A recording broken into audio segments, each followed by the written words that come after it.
Protecting the Unprotected, the story of Margaret Sanger.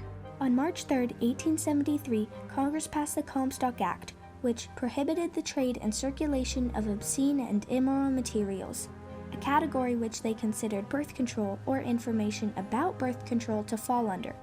This act, along with the attitude towards contraception and women's rights at the time, forbid women and families from accessing family planning resources, creating a barrier between women and freedom. Beginning in the early 1900s, Margaret Sanger became a national leader in the women's rights movement as she devoted her life to breaking both the social and economic barriers for women, defying laws that kept them subordinate to their male counterparts, and working to secure access to reproductive rights. Sanger founded Planned Parenthood and advocated for oral contraception, believing this key to enabling women to lead fulfilling, independent lives, leading her influence and work to continue impacting women today. Born on September 14, 1884, and growing up in Corning, New York, Margaret Sanger was exposed to many injustices women faced because of their lack of access to contraception. As Gloria Steinem stated in 1998 in a Time article about Sanger, born into an Irish working-class family, Margaret witnessed her mother's slow death, worn out after 18 pregnancies and 11 live births. Her mother, Anne Purcell Higgins, later died of tuberculosis at the young age of 48. In Sanger's early career, she attended the nursing program at White Plains Hospital.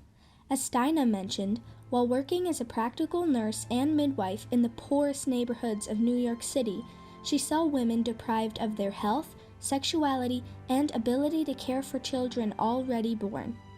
At this time, she also married her first husband, William Sanger, and had 3 children, Stuart, Grant, and Peggy.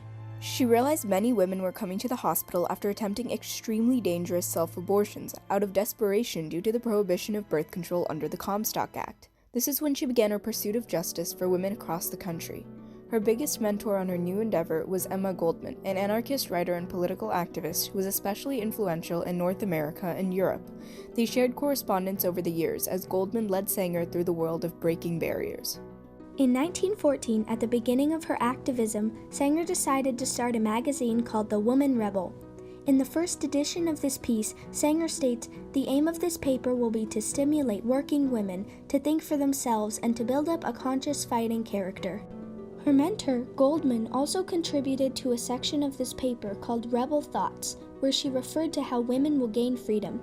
She said, "Her development, her freedom, her independence must come from and through herself, by refusing the right to anyone over her body, by refusing to bear children unless she wants them, by refusing to be a servant to God, the state, society, the husband, the family, etc."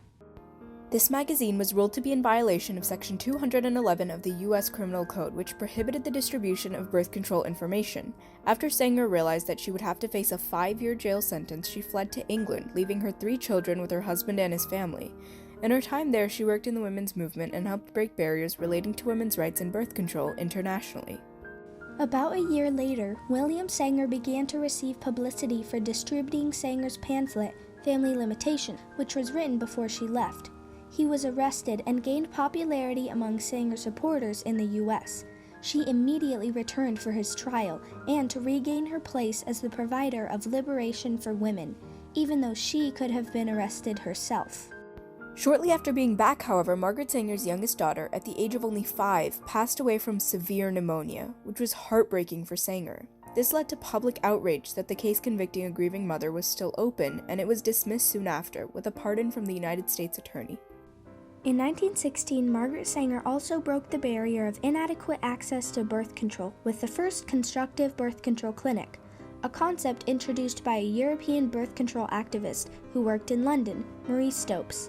Sanger used the opportunity to gain publicity and informed all the news reporters in the area, even though she knew that this was illegal. 10 days after opening the clinic, Sanger and her team, including her sister Ethel Byrne, were sent to jail for defying the Comstock Act. Byrne went on a hunger strike and was let out early. However, Sanger refused to compromise her values by paying the fine and was therefore sentenced 30 days in jail. Even after Sanger deliberately disobeyed the law, women all over the country still put their faith in her. They sent her letters explaining their struggles with unwanted pregnancies and the tragedies that followed.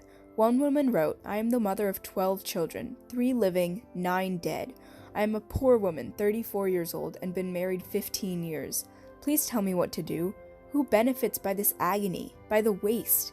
Does the state? Sanger later added, does society?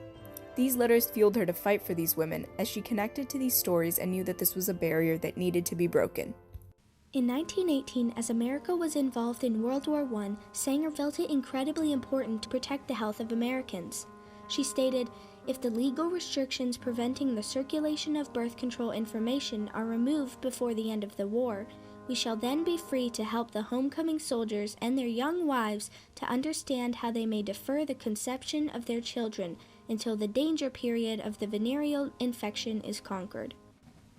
Although some people strongly associate Margaret Sanger with the eugenics movement, a highly criticized field which is defined as the science with the stated aim of improving a human population by controlled breeding to increase the occurrence of desirable heritable characteristics, her involvement with the movement was incredibly misunderstood.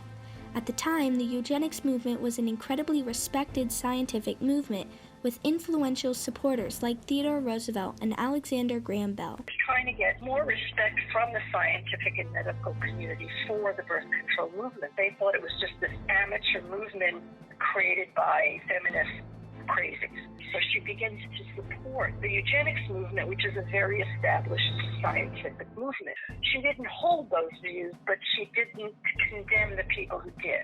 And the question is put to her, do you want to use birth control to control any particular race or religion or ethnic group? She says, no, of course not. In the late 1930s, Sanger's supporters across the country were outraged that there was no adequate federal action being taken to solve the problem of birth control. Both professionals and regular civilians were writing letters to President Franklin D. Roosevelt pleading for action to be taken. Doctors would quote statistics such as the following letter written to the president in 1938, which mentioned, out of around 45 million women living in the U.S. at the time, none of which had access to adequate birth control, annually 77,000 recorded stillbirths, of which 25,000 were caused by the mother suffering from venereal disease or sexually transmitted disease, 60,000 recorded infant deaths within 2 weeks of being born, and 12,544 deaths of mothers because of complications during the pregnancy. They expected these letters to jolt President Roosevelt into definitive action, although they were not successful. One of Sanger's most powerful swings at the barrier of women's non-existent access to safe contraception was the founding of Planned Parenthood. The ultimate objective of the movement as a whole is stated as to democratize and to make universally available the best scientific knowledge of contraception in order to raise the standards of health for mothers and children and to reduce the infant and maternal death rate. However, Sanger's involvement in the organization began decreasing as it gained more money and attracted wealthier men and women to take control of higher positions. Sanger's final achievement that broke the barrier of depriving women of effective and safe contraception was the birth control pill. The pill was created in 1950 called Inovid and was later approved by the Food and Drug Administration in 1960. This not only gave women an easy, convenient alternative to being burdened with more children than they could properly care for, but also allowed them the freedom to not be subdued by their husbands and families and to choose a lifestyle of their own. Even after Sanger's death, her legacy was continued through her organization, Planned Parenthood, which has grown to the point of international influence, now helping women in countries like India and Nigeria gain access to these vital family planning resources while continuing to expand in the U.S. The International Planned Parenthood Council is led by her grandson, Alexander Sanger. She believes that liberation for women began in the bedroom and that it did not begin in the voting booth or with a labor union or with admission to the universities. She believed it started with a woman being able to decide how many children to have. Margaret Sanger may be incredibly controversial, but her real worth is evident in the broken barriers that she left behind and the barriers that continue to be broken by women around the world because of the freedom that they now have. The impact that Margaret Sanger had on American families is undeniable. She dedicated her entire life to improving the lives of poor, suffering women. There was a certain satisfaction in doing something that was going to alleviate the sufferings of women in particular. Margaret Sanger's impact lives on today because of the barriers she broke in her lifetime. Her work still impacts a large percentage of women and families to this day through Planned Parenthood. Sanger revolutionized the way women were perceived in society, from weak and easy to dominate to independent and powerful.